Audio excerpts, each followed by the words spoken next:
우크라이나 전쟁 발발 3년을 넘어섰습니다. 젤렌스키 우크라이나 대통령은 외신 기자회견을 통해 나토 가입, 즉 안전 보장이 되면 대통령직에서도 물러날 수 있다고 했습니다. 직접 들어보시죠. Якщо мир для України, якщо вам дуже потрібно, щоб я залишив свій пост, я готовий. Друга історія, можу поміняти це на НАТО. Якщо є такі умови, одразу, щоб довго про це не говорити. Я фокусуюсь на безпеці України сьогодні, а не за 20 років. І не збираюсь бути у влади десятиріччя. Тому це, напевно, мій фокус і бажана мрія. 네, 젤렌스키 대통령 일종의 협상에 그야말로 마지노선을 제시한 셈이죠. 그렇습니다. 대통령의 직을 건다는 것은 쉬운 일이 아닌 건 아니겠습니까? 결국 우크라이나의 어떤 영구적 평화를 위해서 그 나토에 가입을 한다고 하면은 그것을 조건으로서 내가 대통령직에 물러날 수 있다라는 배수진을 친 것 같은데요. 그렇게 하면서 기회가 있다면 대통령직과 나토 그 가입을 교환할 수 있다 이렇게 했었는데 이와 관련해 가지고 우크라이나 같은 경우에는 미국이 휴전 내지 종전과 관련해서 요청하는 것이 너무 지나치게 과도하다. 사실상 러시아를 막아줬다고 해서 실질적으로 그 우크라이나의 자산을 사실상 미국이 다 가져가려는 건 아니냐 이런 부분에서 상당히 불만인 것 같은데 결국 이상론과 어떤 국제 그 외교에서의 현실론이 지금 부딪히고 있는 그런 상황인 것 같은데요. 이런 부분 정말 우리나라도 정말 명심해야 되는 그런 부분인 것 같습니다. 네, 바로 타산지석이 바로 이럴 때 쓰는 말이 아닌가 싶습니다. 강 건너 얘기는 아닙니다. 하지만 우크라이나 히토류의 절반을 내놓으라는 트럼프 미국 대통령의 압박 계속 지금 되고 있고 이게 또 새로운 형태로 제시돼서 그야말로 성사 직전이란 보도 나와요. 그렇습니다. 성사 가능성 상당히 높게 보고 있습니다. 트럼프 대통령은 광물 협정 체결이 임박했다. 지원한 미국이 군사 또 다양한 형태로 지원한 것에 대한 대가 보상은 반드시 받을 것이다를 분명히 했습니다. 미국은 군사 지원의 대가로 광물 수익, 특히 히토류가 중요합니다. 네. 720조 기금 조성을 제시했습니다. 720조 원이에요. 20조 원입니다. 그러니까 이걸 그냥 다 내놓으라고 하면은 우크라이나도 상당히 반발할 가능성이 높거든요. 그러니까 기금을 조성하는 겁니다. 베센트 미 재무장관은 기금은 우크라이나 장기 재건 개발에도 사용할 것이다.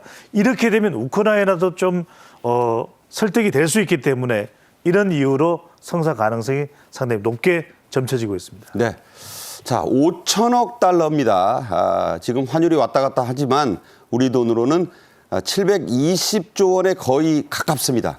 이 엄청난 기금의 소유권은 우크라이나가 갖는다지만 관리, 운용권은 미국이 갖습니다. 이럴 경우에 실제로는 누구 거라고 봐야 하나요? 그렇습니다. 우리가 법률적으로 봐서 소유권이란 것은 사용, 수익, 처분할 수 있는 권리를 핵심으로 하는데 명의는 우크라이나 거지만 실질적으로 그에 대한 사용권, 수익권, 처분권은 미국에 있다라고 하면은 타이틀만 그 우크라이나에 있지 실질적으로는 그 미국의 어떤 소유권이 있는 것이 아니냐 그런 논란이 일어날 수밖에 없지 않습니까? 네네. 이와 관련해서 지금 그 트럼프 같은 경우에는 결국 5천억 달러란 것은 미국의 침공을 막기 위해서 우크라이나에 방위를 제공한 대가라고 지금 규정을 하니까 지금까지 그 정도 썼다는 거예요. 그렇죠. 그렇기 때문에 실질적으로 명의는 불구하고 그와 같은 돈은 미국 것이다. 이런 얘기를 하고 있는데요. 또 한 가지 또 그 흥미로운 것은 미국 재무장관 같은 경우에는 우크라이나 방위에 기여하지 않은 나라는 거기에 숟가락 넣지 마라. 아무런 어떻게 보면 혜택 받지 마라. 이렇게 할 수 없다. 이렇게 얘기를 하고 있지 않습니까? 국제 어떤 그 방위의 현실론을 보고 있는 것 같은데요. 실제 지금 그 우크라이나 같은 경우에는 이 부분에서 우크라이나를 위해서 미래를 위해서 쓴다라고 했지만 그런 부분에 대해서 명확한 어떤 규정이나 이런 부분이 없기 때문에 내부적으로 상당한 반발을 할 수 있고 특히 그 미국의 언론 뉴욕타임스 같은 경우에는 우크라이나 광물 수익의 50%는 기금에 납부를 한다라고 얘기를 하고 있습니다만 그와 관련된 사용 수익과 관련해서 실제로 그 우크라이나 국가를 위해서 쓰는지에 대해서는 명확한 보장이 없다. 그런 비판적 의견을 내고 있는 것 같습니다. 네, 하여간 뭐 불평등 협정입니다. 누가 봐도. 미국은 이런 기금으로 조성된 우크라이나 재건 사업비 배분을 그러니까 나눠주는 거예요. 미국이. 주인이 누군지를 엿볼 수 있는 대목입니다. 총괄할 계획입니다. 자, 자, 우리나라는 미국이 제시하고 있는 이 참여 조건 여기에 부합을 합니까? 저는 내용상 부합을 한다고 봅니다. 왜냐하면 우리도 상당히 우크라이나 방어에 또 방위에 기여를 했기 때문입니다. 작년 11월에 우크라이나 총리는 한국에서 1억 달러, 1,400억 원 정도 됩니다. 수령을 확인했다라고 또 이야기를 했고요. 우리 정부가 밝힌 바는 없어요. 그렇습니다. 우크라 총리 얘기입니다. 의약품, 전투, 식량, 방탄 헬멧, 방독면 등 비살상 장비를 또 우리가 지원한 바가 있습니다. 바로 이것도 이제 금액상으로 계산하면 상당한 액수가 될 수 있고요. 한국은 또 우리나라는 작년 4월에 우크라이나 지원 회의에서 3조 원 지원 계획을 발표하게 됐습니다. 이건 아직 안 건너갔어요. 그렇습니다. 네. 이런 내용들도 이제 확인을 해봐야 되는 부분. 슈미할 우크라이나 총리가 그래서 전면적 상황의 우크라이나 지원에 감사하다라고 우리나라에 분명히 이야기를 한 바가 있기 때문에 이런 내용이라면 우리도 우크라이나 방위에 기여한 국가에 포함될 것으로 보입니다. 네.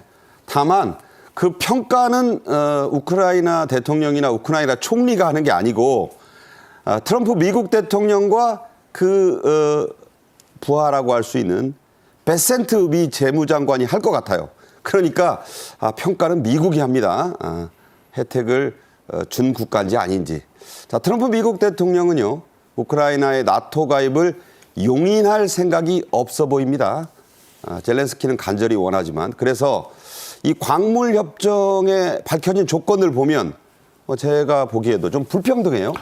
불평등한 정도가 아니고 사실 우크라이나 같은 경우에는 상당히 굴욕적이다라는 생각을 가질 가능성이 상당히 높은데 과연 이와 같은 그 요구를 계속 미국이 관철시킬지는 아직 좀 두고 봐야 됩니다. 네. 다만 그럼에도 불구하고 지금 그 미국 그 뉴욕 타임스 같은 경우에는 트럼프가 우크라이나에 이와 같은 돈을 요청하면서도 우크라이나 자체에 대한 어떤 안전 보장도 제공을 하지 않을 것이다라는 지금 의견을 제기를 하고 있는데요. 나토 가입도 안 된다고 그러고. 그렇죠. 결국 나토 가입 안 되는 것은 실질적으로 러시아의 입장을 상당히 고려하는 것 아니겠습니까? 그렇죠. 만약에 우크라이나가 나토까지 가입하면은 결국 러시아 같은 경우에는 서구 세력이 자기 바로 코앞까지 오는 그런 부분이다 보니까 실질적인 어떤 그 러시아는 종전 대가로 그런 부분에 대해서는 안 된다. 노라고 하니까 결국 어떤 그 합의를 도출해내기 위해서 러시아의 손을 상당 부분 들어주고 그러면서도 또 본인이 그 미국이 그동안 제공했던 그런 무기나 이런 방위에 대한 대가를 지금 받아내는 이런 그 협상이 진행되고 있지 않습니까?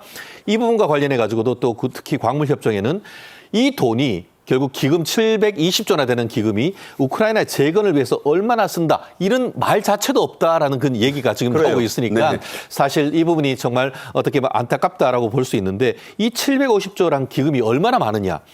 우크라이나가 1년에 자원을 해외에 수출하는 게 한 11억 불이라고 하니까 실질적으로 450년 정도 생산해가지고 해외에 팔 것을 미국에서 지금 요청하고 있는 그러니까 이런 부분이 되는 것 같아요. 단순 계산으로 우크라이나가 광물을 454년간 팔아야 되는 돈이죠. 조선 왕조 시대 되는 그 기간 동안을 팔아야 겨우 그 얻을 수 있는 것을 한꺼번에 미국이 요청을 하기 때문에 이런 부분에 있어서 러시아에 대한 어떤 종전을 이끌어낼 수 있지만 실질적으로 그 이후에 그 우크라이나를 비롯해서 다른 나라의 어떤 지원을 어떤 그 외교적 그 영향을 행사할 수 있을지 이 부분도 또 시험대에 선 것이 아닌가 생각합니다. 네.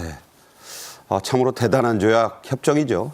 우크라이나는 원래 세계적인 밀 생산지입니다. 30% 이상이 나는 그야말로 비옥한 곳인데 이번에 이 광물협정 논란이 일어나자 히토류가 중국에만 있는 줄 알았더니 우크라이나에 그렇게 많아? 이렇게 생각하는 분들이 있어요. 그 밖에도 이 여러 희귀광물 풍부하네요. 그렇습니다. 지하 자원의 보고입니다.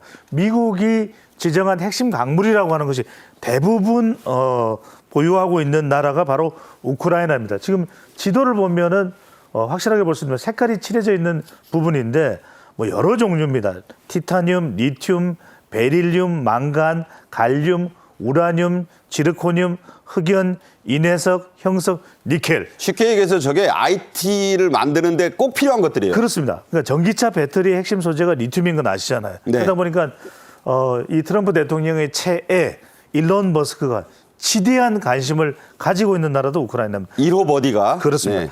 항공기와 군함의 합금 소재가 티타늄인데 이 우크라이나에 또 많은 양이 있습니다. 유럽 최고 수준의 매장량이고요. 또 미국 유럽의 군사 지원 비용을 방금 전에도 말씀하셨지만 720조 원의 기금처럼 이걸 광물로 달라 이렇게 이야기할 정도로 많이 묻혀 있다는 건데 지금 또 이번 전쟁으로 상당히 우크라이나 영토를 확보한 러시아도 그 땅에 이 광물이 묻혀져 있기 때문에 러시아도 지금 현 상태로 휴전을 하더라도 이익입니다. 그러니까 푸틴이 그 평원에서 저렇게 북한군까지 끌어들여서 영토를 한 뼘이라도 더 얻으려는 이유가 그 평원이나 그 위에 자라는 밀 때문이 아니고 그 아래에 있는 희귀 강물 때문인 거예요. 땅 밑입니다. 네. 땅 밑에 있는 그 지하 강물이 이유입니다. 네. 우리가 이렇게 종합적, 입체적으로 전쟁 양상을 봐야지만 그 전쟁을 왜 하는지 그 실상을 들여다볼 수 있는 겁니다. 3년이 넘었습니다. 러시아의 침공 전쟁으로 우크라이나 그야말로 피폐해질 대로 피폐해져 있습니다. 그래서 재건, 여기에도 막대한 비용이 당연히 들어가겠죠?